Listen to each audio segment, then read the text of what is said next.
I'm Max Tucci, celebrity chef and lifestyle expert. Today I'm going to show you how to do fried chicken with vegetables and cheese on top. What we're going to need is some fried chicken. I've already bought at the supermarket because I always say, why do for yourself what others can do for you? So get that fried chicken at the supermarket because it's always a fair price too, and it saves a lot of time.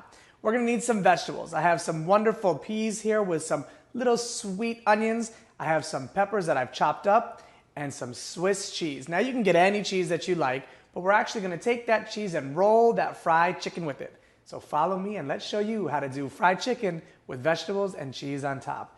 Get that piece of cheese, nothing on the cookie sheet or on the pan. These are going in the oven only for about 3 minutes. Take that fried chicken, put it right onto the cheese. Take those peas with those sweet onions. Take a bit of those yummy chopped up peppers. And then basically you're just going to roll this together. So the cheese ends up being on top.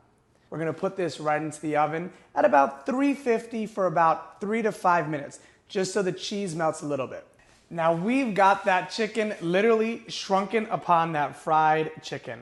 Look how delicious that looks. And you see how it literally just slides off the pan? Now this is Swiss cheese. The best part of this is I decided at the last minute to put the oven up to 500. I gave it that extra blast. And literally what that did was shrink that cheese right on top of that chicken and those vegetables. And that's how I make fried chicken with vegetables and cheese on top. I'm Max Tucci, and thanks for watching.